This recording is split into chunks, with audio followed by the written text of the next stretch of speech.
Welcome, focused learners, to this explainer. Today, we're unpacking the Term 2 updates for Zalewka Middle Secondary School. But look, we're not going to treat this like some dry, boring rulebook. Instead, think of this as a vital invitation. It's a chance to truly partner with the school to guarantee your students' success this term. Whether we're talking about shifting academics, digital habits, or just the morning routine, we're going to distill exactly what you need to know. And just to ground us, this isn't just casual advice we're throwing around. These updates are the official blueprint directly from the school and the ministry, established at the July 24th, 2026 meeting. It's a highly professional, comprehensive framework designed to get educators and families working completely in sync. Okay, let's dive into this. We've got a holistic child framework to cover today, broken down into 6 main areas: academics and student activities, student well-being and safety, behavior and discipline, attendance and morning reading, school logistics, and finally, the essential takeaways for parents. Starting right off with Section 1, academics and student activities. So the crucial point is this number right here, 40%.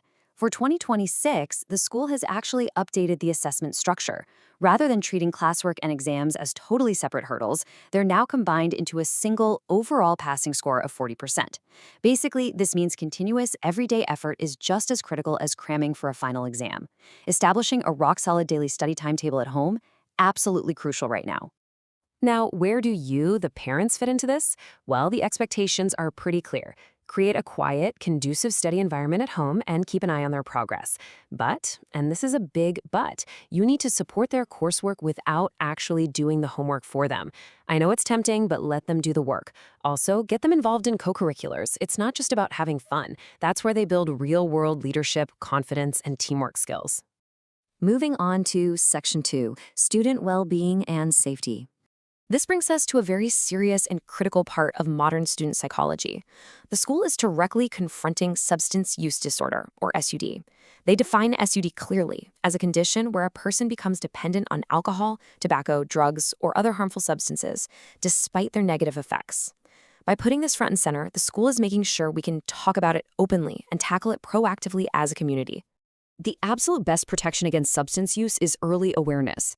The school highlights some major red flags to watch for: sudden behavioral changes, tanking grades, unexplained secrecy, wild mood swings, or suddenly hanging out with an entirely new group of friends.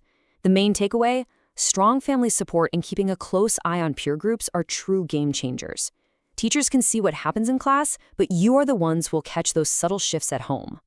Now, what's really interesting about this slide is how the school treats digital citizenship as a vital safety issue.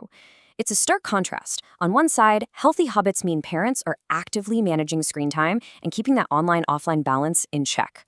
On the flip side, we have the very real dangers: sharing personal information, the endless rabbit hole of TikTok risks, and a strict rule against making inappropriate social media content while wearing the school uniform. You really have to monitor what they're doing online. Let's look at Section 3, Behavior, Discipline, and Rules. These aren't just arbitrary rules, there are shared community standards. First up, uniform policy.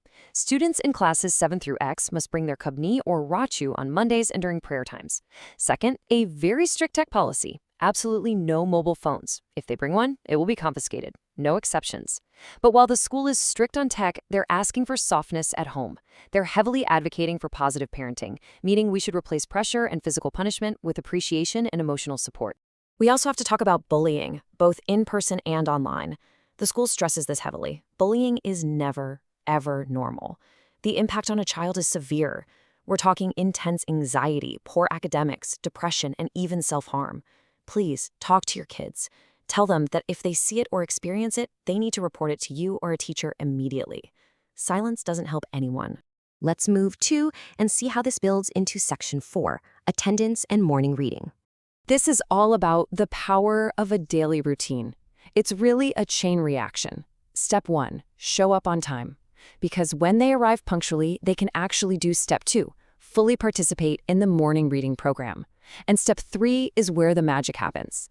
Consistent reading builds lifelong learning. It boosts vocabulary, sharpens concentration, and builds discipline for the whole day.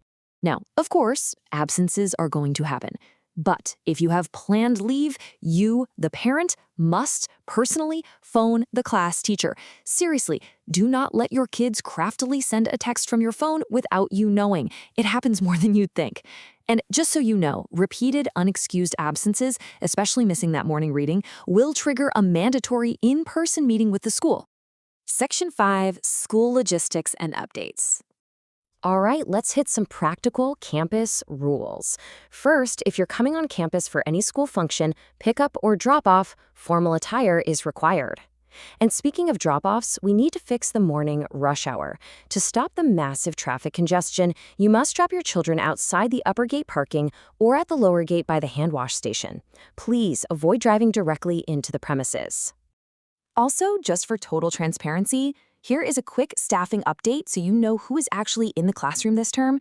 Your physics and IT teachers for classes IX and X, as well as the Class V math teacher are currently on leave. Additionally, the English teacher for classes 7 and 8 has resigned. It's just good to know so you understand any substitute setups or shifting dynamics this term. Finally, we've arrived at Section 6, Essential Takeaways for Parents.